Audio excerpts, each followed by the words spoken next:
AI is changing everything about freelancing and marketing as we know it. And you might be wondering, is there still room for me? I have good news for you today, and I brought receipts. It turns out that businesses are investing more than ever in freelancers that are bringing specialized knowledge and skills. In this video, I'm going to break down how to position yourself as one of these freelancers so that you are in demand. I have been freelancing since 2019, and I've now mentored hundreds of other self-employed freelancers on how to land high-paying freelance clients and meet their self-employed income goals. So today I'm going to share with you not only what I'm seeing in the space from my own freelance business and the people that I coach and work closely with, but more importantly, I'm going to be sharing the actual numbers because facts over feelings always. I think the problem with the AI conversation is that a lot of it is emotion, hysteria, and personal anecdotes and feelings versus what's actually going on in the wider marketplace in an industry. And that's why I really wanted to bring some much needed stats and data to this conversation. So I posted about this over on LinkedIn. If you're not following me there, go ahead and follow me. But there is a 2025 report by Demand Gen that says one of the most exciting trends for freelancers in 2025 is how AI is influencing marketing budgets. According to a recent report, more than half, 53% of marketers who saw budget increases attributed them to investments in AI and automation. Even more impressive, 71% of marketers who embraced AI strategies reported a moderate to significant rise in budget allocations.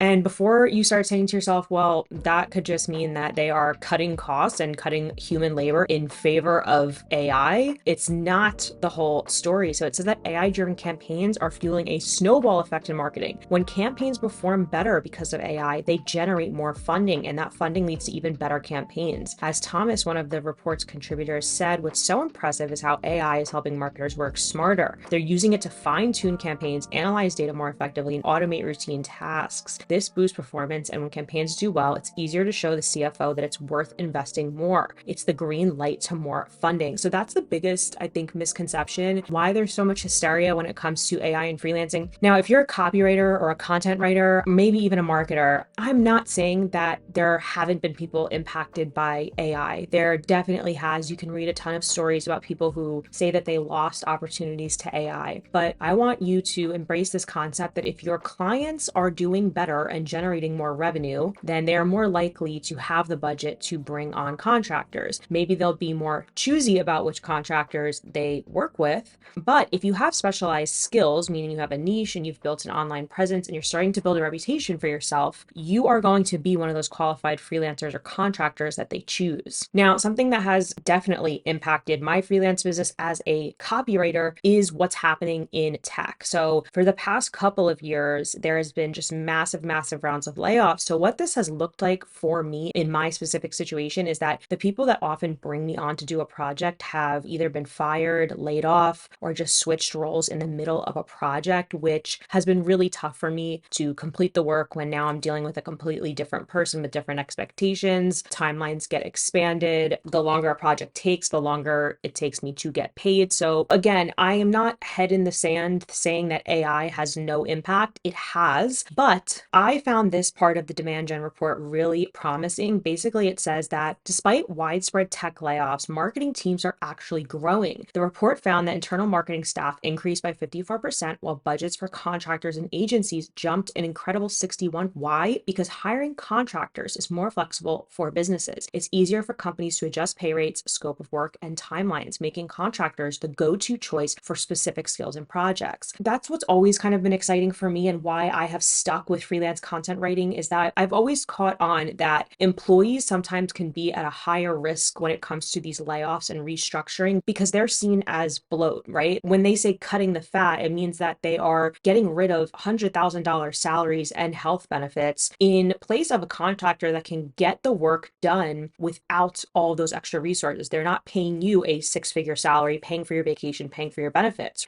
So it's that exchange where you get to work with you exclusively because you manage a roster of clients as a contractor, but then in return, they also don't take on that liability of paying for your PTO, your benefits, all of the expenses that come with full-time employees. You are more flexible. You are able to adapt. And overall, hiring a contractor, working with a contractor is always going to be a flexible, affordable way to get projects done. So what does this mean for you? Well, if you are the freelancer that comes with a definite set of skills, you have industry expertise, you're not going to require a ton of handholding, you will be seen as an asset, a flexible person that can fit into an existing strategy, get your foot in the door, start working, start producing results. Real quick, if you're finding this information helpful and you're serious about landing higher paying clients and reaching your freelance income goals, my signature program, 30 Days to Paid, is now available as a live group coaching cohort. 30 Days to Paid is a 5-step framework that helps you create your online presence, land high paying clients, and build a sustainable freelance business. It's a self-paced course, but in 2025, I'm going to be offering a done with you cohort, coaching sessions, accountability, helping you stay on track, and personalized feedback that allows you to land those higher paying clients faster. You'll also be in a cohort with a group of supportive freelancers who have the exact same goals and can offer you that support, so you are not in this alone. The next cohort is starting soon. Click the link down below in the description to join the waitlist to know when enrollment opens. There's only going to be 20 spots available, so if you're ready to take action, do not hesitate. Click that link below. So when I'm talking about specialized roles, that means content creation, SEO, writing, all of these specific skills that they're part of the wider marketing role, but they're all very distinct skills under that umbrella. So if you take one thing away from this video, it's to see AI as a tool and not a threat. 40% of marketers are using AI to speed up their work, and 56% of companies are of the belief that AI is going to augment, not replace human creativity. In other words, marketers and companies understand that creatives are going to be using AI to enhance the output, but that it's not a complete replacement. AI is going to automate the repetitive tasks to actually free you up to focus on your creativity, whether you're doing freelance writing, graphic design, marketing strategy, etc. Okay, so how are we going to stay competitive this year as self-employed individuals offering our services to clients for a premium price? Let's break this down, because this is not only what I'm doing in my own business, but also what I'm advising my one-to-one coaching students. So number one, the first thing you're going to want to do is move closer to revenue. What does that mean? It means that as a freelancer, whether you are a photographer, a graphic designer,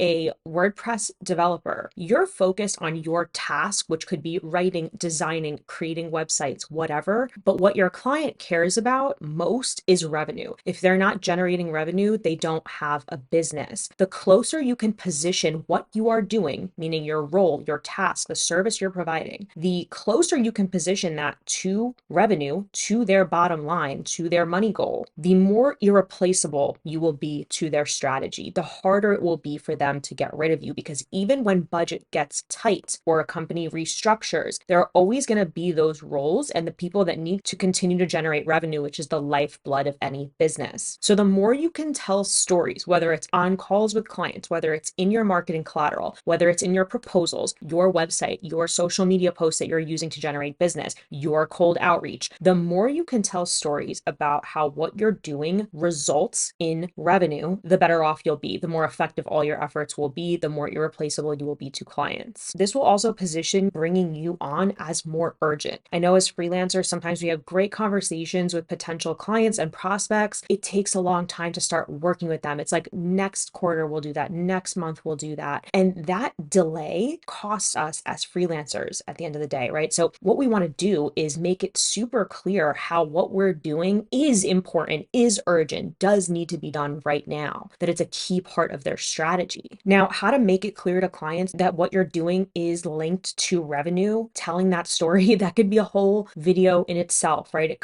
That comes down to your offer, how you package your offer, how you communicate what you do. But the one thing that you can do right away is to just start educating yourself on sales and marketing and business, right? So I would say that the number one weakness that a lot of freelancers and contractors have is that they're good at what they do, but that's just one part of the big picture of what makes a business run. When you understand all the different functions of a business, meaning, you don't need to know everything, but at least understanding how a business is structured, how they generate revenue, what their targets actually are, how they meet those targets, then you can speak more directly to those goals and understand where you fit in the bigger picture. Because you can talk about how your graphic design services, your content writing services are the best ever. But if the client who's hiring you isn't drawing the connection between how what you're doing is going to help them achieve their goal, it's not going to be as important to them. So the best thing you can do is just at a basic level, understand the person who's hiring you, whether it's a CEO, the founder, or a marketer. Whoever is hiring you, we call them decision makers in sales, understand what they care about. How is their performance measured within their company? If they're a CEO and founder, what metrics are they trying to hit in their business? When you can position yourself as somebody who's going to actually help them reach that goal, you'll be seen as important. For example, if somebody's pitching me on,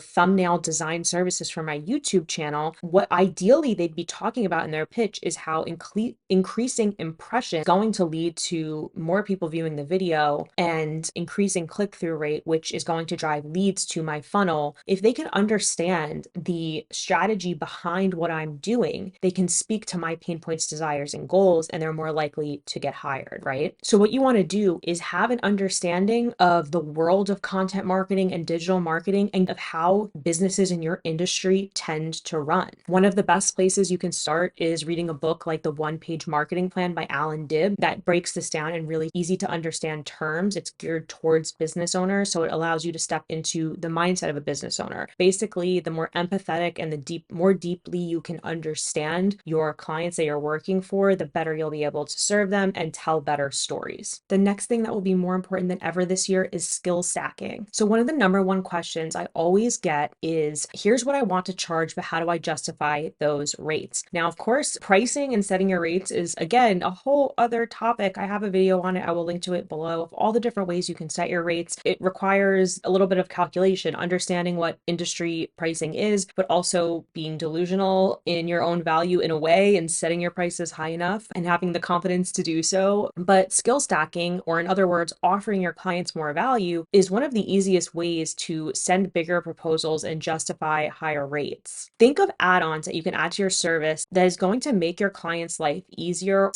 and increase your perceived value. So for example, if you are a freelance content writer, having skills like user interface or user experience writing, maybe some graphic design skills, those are all things that you can take from your background of knowledge of things you already kind of know how to do and tell a story about how that knowledge is going to impact the quality of the work and the output. I just spoke with a coaching client the other day that told me that she was helping not only write emails for a client, but send the emails out using their email service provider. And I encouraged her to add email list management as a skill that she could stack and add onto her offer to justify these higher rates. This not only helps you to deliver more value to your client, but it helps the final product, which is just going to make the client happy and encourage them to keep working with you. If you are a photographer, what's an add-on service that will make what you're delivering seem more valuable? Do you provide a posing guide? Do you provide a certain type of hand-picked curated gallery afterwards? You want to really break apart what makes your offer unique and bring that stuff to the surface when you're speaking to clients and marketing yourself. Now, here's something that is going to be more necessary than ever this year. It's something that I've done not the best job of, to be completely honest. But as things are shifting in the freelance landscape, as marketing is shifting, it's just becoming more and more important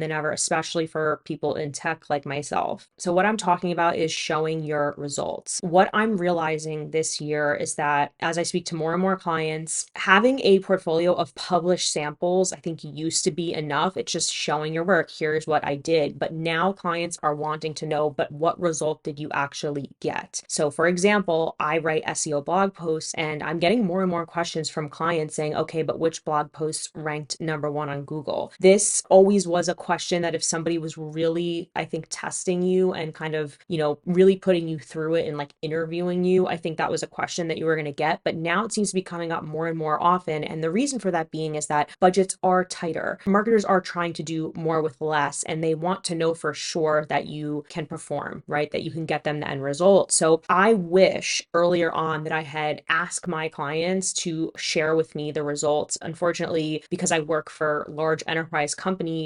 those metrics and results weren't always shared with me. It was always like, I just knew they were happy with the work if they kept giving me more work, but it was not great for for me in terms of building my own brand and, my own portfolio. And I wish I had just been more persistent. So if you're just starting out, or even if you're, just beginning to work with a client, let's say, make that really clear from the get-go that like, hey, I want to see how this stuff is performing, whether it's, whether it's the website that you're designing, whether it's the graphics you're putting in a blog post, how did that contribute to retention and time on page? You want to tie everything you're doing to metrics and results and numbers so that you can more powerfully prove your case. There was an amazing LinkedIn post that kind of exemplified this. I'm going to throw it up on the screen, but basically the guy is saying that like, please, if you're going to pitch me, don't include 50 miscellaneous URLs and make me do the work. But it's about how freelancers are not curating their portfolio. They're just like kind of sending this massive portfolio and hoping the person on the other side is going to sort through it and understand what you've done for past clients. And that's not always the case. He calls it content rich, but context poor, meaning you have to really paint a picture, not only that, hey, I've done this, but here's what I've done has resulted in. I think this stuff has always been important, but I just think in 2025, it's going to be even more important in terms of standing out and landing the projects that are really going to move the needle and pay the bills. Now that you know about the shifts happening in 2025 and what you're going to have to do to stay competitive, my next video is going to break down how do you actually get into freelancing. Obviously, this channel is dedicated to that, so I have videos on this topic, but I really think it's important that I make a new video where I talk about the shifts, right? How do you get into freelancing now in 2025 when there are slight differences? Things are changing, right? I'm someone who I really like to keep things very simple, stick with what works, stick with the basics. There's certain principles that are timeless, but we also have to understand that we're in an industry that is shifting so fast that if we don't kind of open our eyes and wrap our hands around what's happening, we are going to get left behind. And that's really something I'm going to be focusing on this year, is just telling you what's working now and what you do need to shift. Before you go, remember that waitlist for the live 30 days to paid cohort is in the description below. This is your chance to work with me live, stay accountable, learn exactly how to land freelance clients, even if you are just starting out. Remember that this cohort is capped at 20 participants. Obviously, it is me working with my coaching students, so I have to keep it small enough so that I can help each person individually. Sign up for that waitlist below so you can be the first to know and get those updates in your inbox about when that's going to be open. Bye.